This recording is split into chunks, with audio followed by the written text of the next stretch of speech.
ओम शांति। आपका दिन शुभ हो और आप जो भी कर्म करें उसमें आपको 100% सफलता मिलती रहे, क्योंकि हमारे शिव बाबा हमारे साथ हैं और मेरी यही शुभ भावना और शुभकामना है। आज हम इस वीडियो में चर्चा करेंगे कि अकाल मृत्यु क्यों होती है। बहुत सारे भाई बहन मेरे पिछले वीडियो में ये पूछ रहे हैं कि जिस व्यक्ति की अकाल मृत्यु हो जाती है तो उनका ऐसा क्यों होता, या जो लोग लोगों ने उन्हें सताया है और उसके बाद उनकी मृत्यु हो जाती है, और या किसी तरीके का अपना आत्महनन कर लेते हैं, आप सुसाइड कर लेते हैं, उनकी मृत्यु कैसे होती है। क्या वो पहले से निश्चित होता है या वाकई में अकाल मृत्यु होती है। अकाल, जिसका अभी काल नहीं आया, पर क्या ईश्वर ने आपको ये वर्ड दिया है, ये शब्द ईश्वर ने दिया है या किसी शास्त्र में लिखा है। अकाल, जिसका समय नहीं हुआ और उसकी मृत्यु हो गई, कम उम्र में जिसकी मृत्यु हो गई, या एक्सीडेंट में जिसकी मृत्यु हो गई। अभी तो उसने जीवन ही क्या देखा था, अभी तो पूरी जिंदगी पड़ी थी, अभी तो न उसकी शादी हुए थे न बच्चे हुए थे, अभी उसने जीवन में कुछ देखा ही क्या था, अभी तो उसकी जॉब ही लगी थी, अभी तो उसने जॉब में पूरा अभी शुरुआत भी नहीं किया था। देखिए, ऐसे ऐसे सेंटेंस आप आसपास अपने परिवार में सुनते होंगे जिसकी अकाल मृत्यु हो जाती है। या उसने अपनी जीवन लीला इतनी जल्दी क्यों समाप्त कर ली, उसे ऐसा क्या आन पड़ी थी कि उसने जीवन ही खत्म कर डाला, या उसको इतना सताया गया कि उसने इतनी बड़ी कदम उठा ली। पहले आप अपनी एक बात क्लियर कर लीजिए कि अकाल मृत्यु कुछ नहीं होता है। जीवन और मृत्यु निश्चित होती है, जब होनी होती है तब होती है। और उसका सबसे बड़ा उदाहरण ये है कि आपने देखा होगा, कोई व्यक्ति 4 मंजिलों से गिर जाता है और बच जाता है, और कुछ व्यक्ति एक छोटी माइनर एक्सीडेंट होती है और वो मर जाता है। क्या वो 4 मंजिल से गिरकर बचने की उम्मीद होती है? फिर क्यों बच जाता है? क्योंकि उसकी मौत उस टाइम होनी ही नहीं थी। या जो एक छोटे से छज्जे से गिरा और उसकी मृत्यु हो गई, क्या उसकी मृत्यु उस वजह से होनी थी पर हो गई? तो ये सब कोई भी डिसाइड नहीं करता है, सिर्फ हम ही खुद ही डिसाइड करते हैं, क्योंकि हमारे साथ एक बहुत बड़ा चीज जुड़ा हुआ है, हमारा खुद का कार्मिक अकाउंट। आप इस जीवन में किसी को दुख दीजिए, बहुत दुख दीजिए, बहुत परेशान करिए, क्या आगे आने वाले जीवन में आप सुखी से रह पाइएगा? किसी के मन से जो दुख की भावनाएं, बद्दुआएं निकलती है, वो कहीं ना कहीं आपको चुकानी है। ये ऐसा भी हो सकता है, इस पे गौर करिएगा कि ऐसा भी हो सकता है कि आप जो सता रहे हो, आप पहले से ही सताए हुए इंसान हो। आप पहले से उस आत्मा जिसको आप सता रहे हो, उसने या तो किसी और को सताया है, तभी उसका एक हिसाब किताब चल रहा है, या आपको ही पिछले जन्म में सताया, आप अब इस जन्म में उसको सता रहे हो, हिसाब किताब बराबर कर रहे हो। लेकिन देखिए, कोई भी बुरे काम का अंत बुरा ही होगा। चाहे आप इस जन्म में सता दीजिए किसी को, तो आगे चल के बुरा ही होगा। हर इंसान किसी न किसी परिस्थिति का कोई ना कोई इंसान निमित्त बनता है। किसी की मौत का भी कोई निमित्त बनता है, या तो उसकी बीमारी बनती है, या तो कोई घटना बनती है, या कोई एक्सीडेंट बनता है, या कोई सताने वाला भी हो सकता है। पर अगर कोई इंसान मान लो जा रहा है और उसने एक्सीडेंट कर दिया, गलती से ही किसी का एक्सीडेंट कर दिया अपनी गाड़ी से, मर गया। उसका कोई इरादा किसी को मारने का नहीं था, पर वो एक्सीडेंट हो गया उससे। ऐसी भी परिस्थिति आती है। तो क्या वो इंसान इस बात को लेकर अपनी जिंदगी खराब कर ले कि उसकी वजह से किसी की मौत हो गई?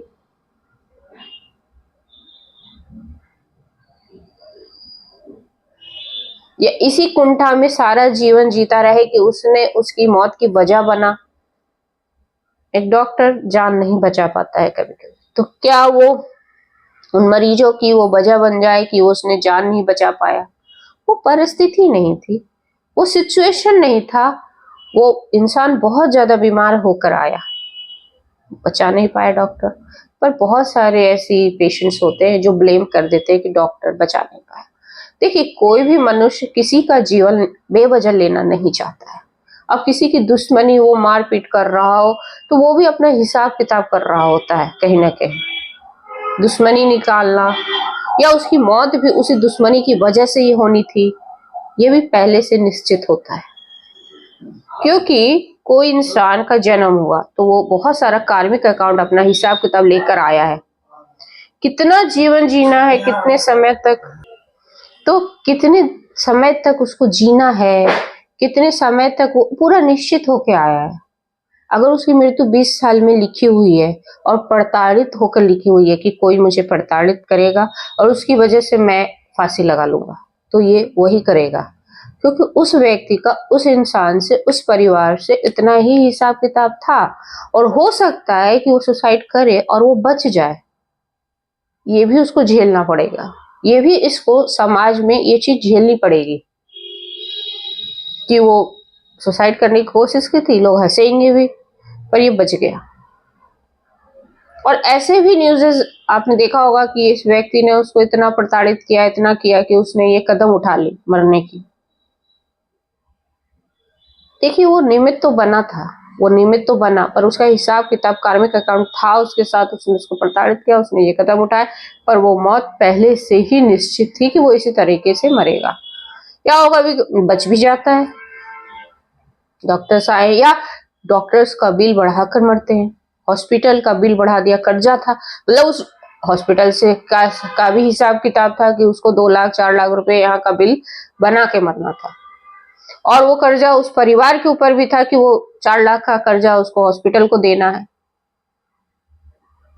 ये सब आप जब आप गुत्थी को समझेंगे कि आत्मा पैदा कैसे होती है, आत्मा मरती कैसे, आत्मा जब जर्नी पे होती है तो देखिए बहुत सारे लोगों से मिलती है, सबके साथ अच्छा करेगी तो वो देवता की कैटेगरी में आ जाएगा। इंसान गलतियां ही करता है क्योंकि इंसान के रूप में पैदा हुआ है, उसको बॉडी कॉन्शियस है, वो इस कलयुग में पैदा हुआ है जहां इंसान एक दूसरे को मरने मारने के लिए भी प्रेरित करते रहते हैं। और ऐसे भी लोग हैं जो खुशी खुशी रह रहे हैं, कोई बुराई नहीं है, क्योंकि उनके जो कर्म की क्वालिटी है वो बहुत अच्छी है। मैं हमेशा अपनी वीडियो में यही कहती हूँ कि सब कुछ हमारी मर्जी से हो रहा है, ईश्वर की मर्जी नहीं है। परम पिता परमात्मा क्या किसी का बुरा चाहेगा? तो हम उसको तो ब्लेम करना ही, आप आज से ये सब ईश्वर की मर्जी से हुआ है, ईश्वर जो चाहता है। अरे भाई, पिता है वो, हमारा बुरा कैसे करेगा? जब आप पिता हो तो क्या आप अपने बच्चे की बुराई करोगे या उसका बुरा कुछ कभी सोचोगे? तो जब आप ही नहीं सोच सकते हो तो परम पिता वो क्यों सोचेगा? क्योंकि आपने अपने कर्मों से अपना फल, 2 कैटेगरी का फल बनाया है, एक पॉजिटिव और एक निगेटिव। अब पॉजिटिव जब तक है तब तक तो आप सुख भोगते हो, ईश्वर को बहुत धन्यवाद करते हो, लेकिन जैसे ही आपके जीवन में दुख आने लगता है तो आप सारा ब्लेम ईश्वर को कह देते हो कि ये ईश्वर की मर्जी से हुआ, मुझे ऐसी पत्नी ईश्वर की मर्जी से मिली, मुझे ऐसे पति ईश्वर की मर्जी से मिला, मुझे ऐसा भाई मिला, मुझे ऐसी बुराई वाला इंसान मिला। नहीं, ईश्वर की मर्जी से नहीं मिला, ये आपके कर्म थे कि आपकी मर्जी से मिला। जब इंसान, मान लो कि एक इंसान उठा नींद में, है ना, और टेबल से टकरा गया, उसको बहुत चोट लगी और वो अपने घर पे गुस्सा करने लगा, ये तुमने ये टेबल रख दी, मुझे इतनी चोट लगी।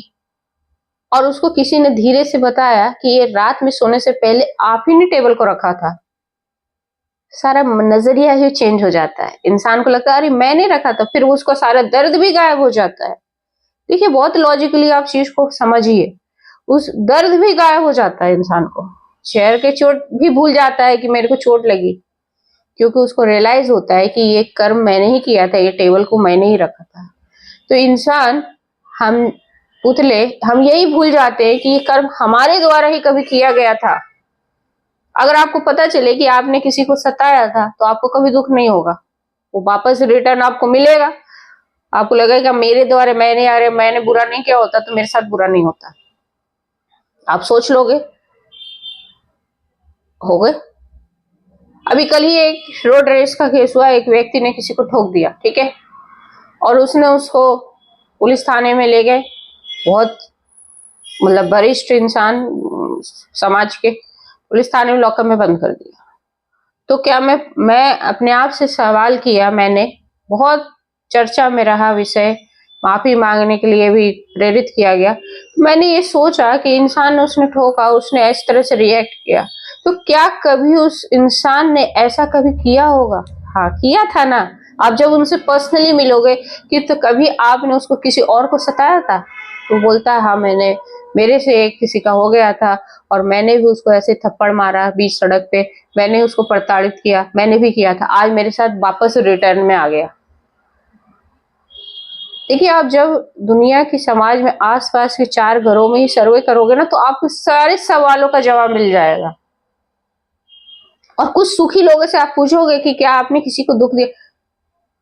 अभी तक की जिंदगी में मैंने तो किसी का दिल भी नहीं दुखाया। कुछ ऐसे भी व्यक्ति होते हैं और उनके जीवन बहुत खुशहाल से, लेकिन ऐसे भी बोलते हैं कि मैंने किसी का भी दिल नहीं दुखाया, लेकिन देखिए मेरे पास कितनी दुख है। वो उसके पिछले कर्मों का है। जब वो पूरा दुख को झेल लेगा तो वापस उसके जीवन में सुख आएगा, जो इस जन्म में उसने किसी का दिल नहीं दुखाया। आगे की जो लाइफ होगी वो बहुत स्मूथ चलेगी। तो पहले तो किसी का अगर आपने सता दिया और वो कोई मर गया वो इंसान, तो पहले तो दोष लेना अपने ऊपर, इस कुंठा में जीना, इस डिप्रेशन में जीना छोड़ दो कि मेरी वजह से हुआ। किसी ना किसी को तो निमित्त बनना है। श्री कृष्ण ने गीता में कहा है कि हर जो घटना घटेगी लाइफ में, वो कोई ना कोई तो निमित्त होगा ना। महाभारत की घटना घटी, द्रौपदी निमित्त थी ना। वो दुर्योधन को कुछ कहती और ना दुर्योधन, वो ना इस पे हंसती और ना दुर्योधन इतना बड़ा युद्ध करने की सोचता। देखिए हर चीज कोई ना कोई निमित्त है। तो क्या द्रौपदी उस चीज के लिए अपने आप को, पर द्रौपदी को भी वापस उसी चीज का सहना पड़ रहा है, चीरहरण हो रही है उसकी। वापस जो उसने भरी सभा में दुर्योधन को उसने प्रताड़ित किया, उसने अपमानित किया, तो भरी सभा में वापस द्रौपदी का भी अपमान हुआ, प्रताड़ना हुई, और ऐसा हुआ कि उसमें ईश्वर को उनकी चीरहरण को बचाने के लिए आना पड़ा। तो आपको आपकी अपने कर्म की याद ही नहीं है, तो आप उस कुंठा में क्यों जी रहे हो? आपने कर दिया, आप उसको भूलिए। लाइफ है, लेट गो करिए, आगे बढ़िए। जीवन है, हंसते रहिए, मुस्कुराते रहिए, गुनगुनाते रहिए और आगे बढ़ जाइए। अगर आप वहीं पर रोते रहोगे तो जीवन मृत्यु के चक्र में फंस के रह जाओगे। और ईश्वर नहीं कहता है कि आप फंस के रहो, अपने कर्मों को करो और बहुत ईमानदारी से करो और उसकी क्वालिटी पे ध्यान दो। ईश्वर ये कहता है। होप सो आपके सारे क्वेश्चंस का जवाब आपको इस वीडियो में मिल गया होगा, और नहीं मिले तो कमेंट करके बताना। मैं आगे की वीडियो में भी इस चीज को और अच्छे से क्लियर करूंगी। लंबा वीडियो हो जाएगा, ठीक है। आपका दिन शुभ हो, आप जहां भी रहें खुश रहें। ओम शांति। जय हिंद, जय भारत।